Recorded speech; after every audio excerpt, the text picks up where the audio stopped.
Assalamualaikum warahmatullahi wabarakatuh. Baik, di sini kami dari kelompok 3 pada mata kuliah Ekologi Hewan akan mempresentasikan hasil diskusi kami. Jadi untuk materi pertama akan saya sampaikan mengenai hewan dan lingkungannya. Jadi seluruh kebutuhan hidup atau sumber daya bagi hewan dipenuhi dari lingkungannya. Lingkungan ialah seluruh unsur dan faktor yang berada di luar tubuh hewan. Dalam konsep ekologi, kita mengenal istilah habitat, yaitu tempat tinggal makhluk hidup, area yang mendukung suatu organisme untuk tumbuh dan berkembang secara optimal. Hal ini karena habitat menyediakan seluruh sumber daya yang diperlukan organisme dalam memenuhi seluruh kebutuhan hidupnya. Sumber daya yang sangat penting bagi organisme hewan yang disediakan oleh habitatnya yaitu makanan, oksigen, tempat, dan air. Sebagian besar hewan memiliki kemampuan untuk berpindah tempat atau motil. Bagi hewan, berpindah tempat atau bergerak memiliki berbagai fungsi antara lain mencari makan, menghindari pemangsa, mengejar mangsa dan migrasi atau memperluas habitat dan daerah jelajahnya. Kemudian, permodelan dalam ekologi hewan. Permodelan ekologi adalah suatu formulasi matematik sebagai bentuk penerjemahan fenomena ekologi yang sebenarnya dan telah disempurnakan. Permodelan ekologi disusun dalam menghadapi berbagai kondisi alam atau lingkungan yang terus-menerus berubah atau dinamis.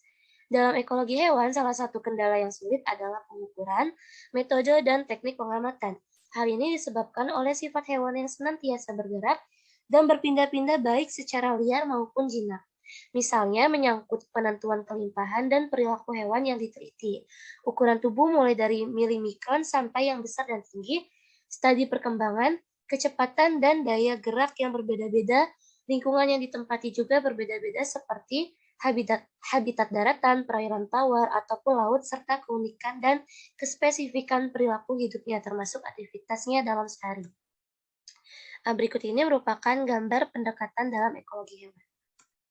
Kemudian ada perkembangan dan pemilahan bidang ekologi, aspek-aspek terapan ekologi hewan.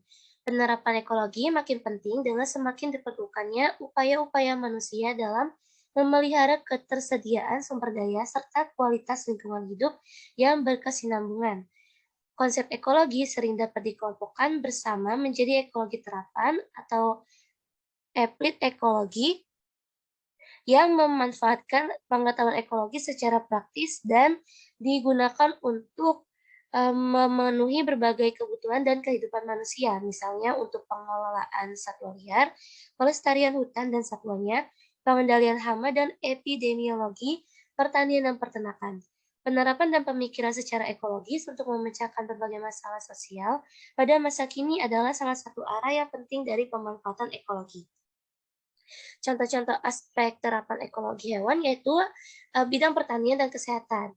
Itu konsepnya mengenai hubungan predator mangsa dan parasitoid inang, pengendalian populasi hama dan penyakit maupun vektor penyebab penyakit pada manusia ataupun tanaman budidaya.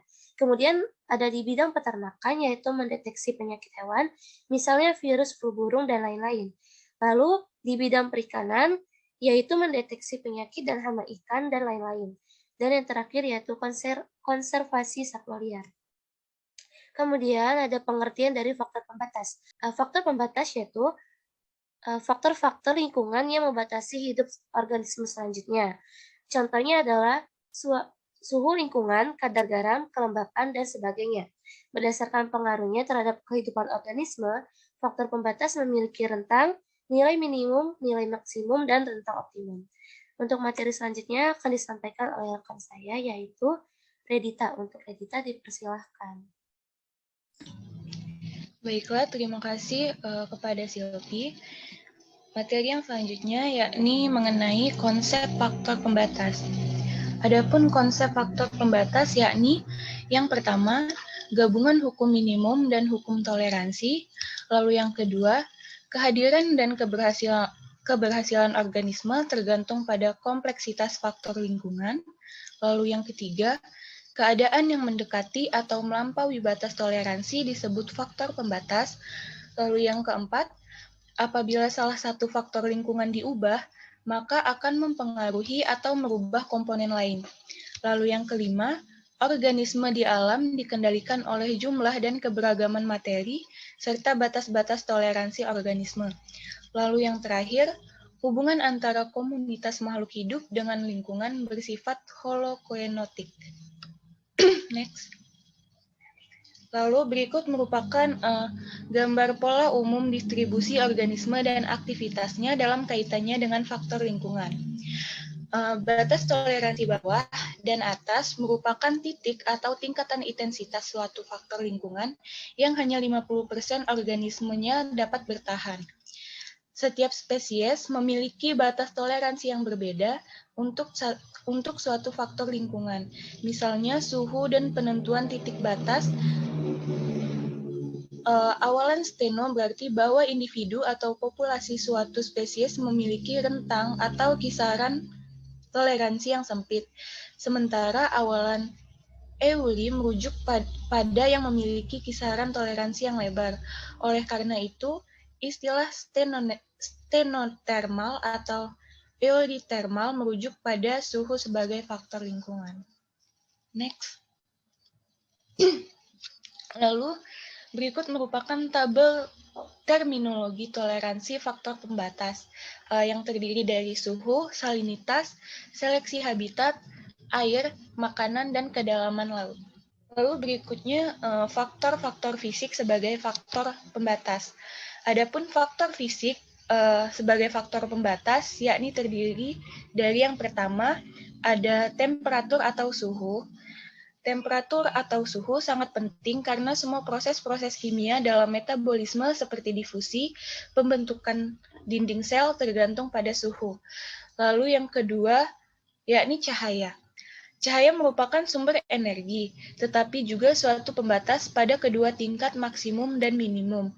Oleh karena itu, cahaya sebagai faktor pembatas dan pengontrol, intensitas cahaya mengontrol seluruh ekosistem melalui pengaruhnya pada produksi primer. Lalu, faktor fisik yang terakhir yakni ada air.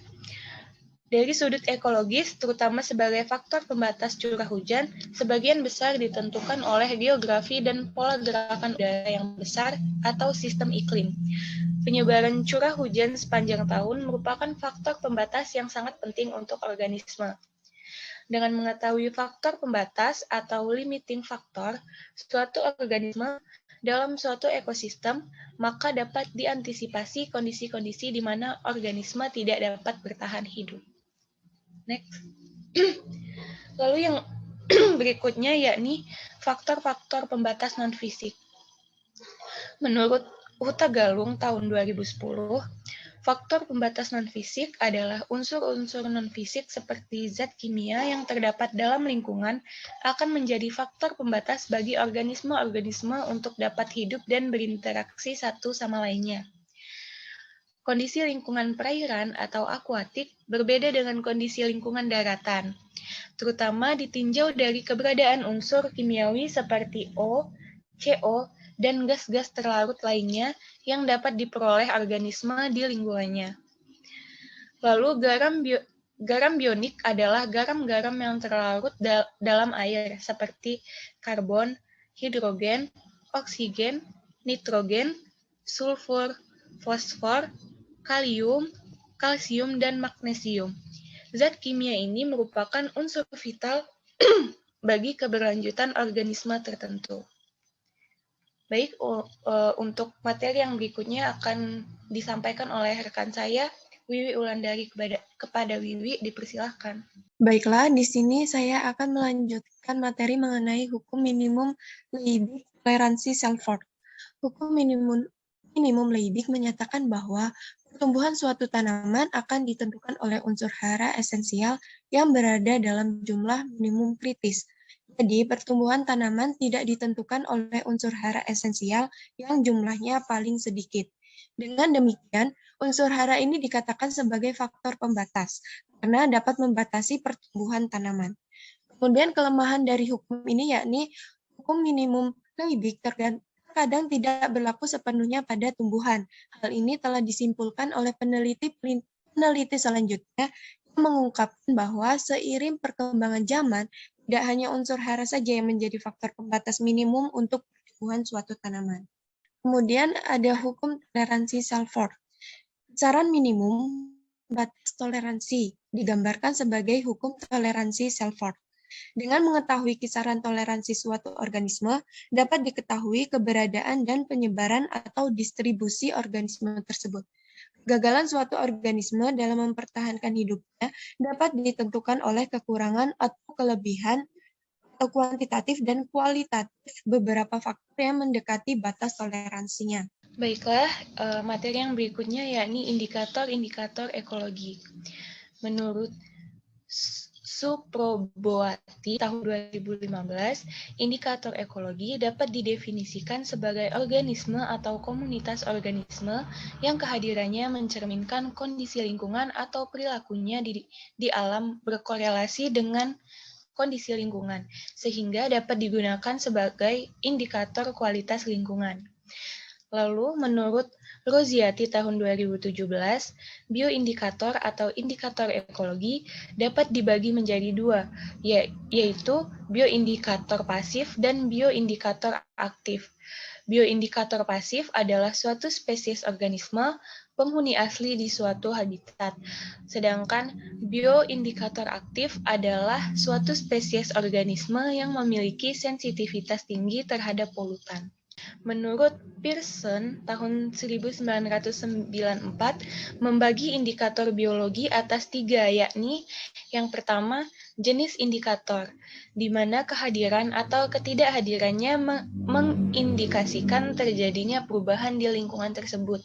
Lalu yang kedua, jenis monitoring, yang mengindikasikan adanya polutan di lingkungan baik kuantitas maupun kualitasnya.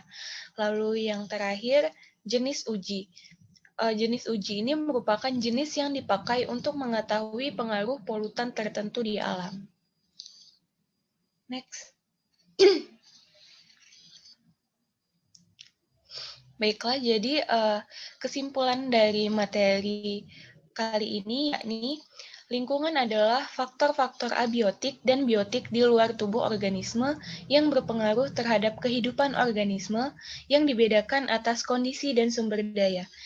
Lingkungan bagi hewan adalah semua faktor biotik dan abiotik yang ada di sekitar hewan dan dapat mempengaruhinya. Faktor pembatas merupakan faktor-faktor lingkungan yang membatasi hidup organisme selanjutnya. Contohnya seperti suhu lingkungan, kadar garam, kelembapan, dan sebagainya. Adapun konsep dari faktor pembatas yaitu merupakan gabungan hukum minimum dan hukum toleransi. Kehadiran dan keberhasilan suatu organisme tergantung pada kompleksitas faktor lingkungan. Keadaan yang melampaui batas-batas toleransi dinamakan sebagai faktor pembatas.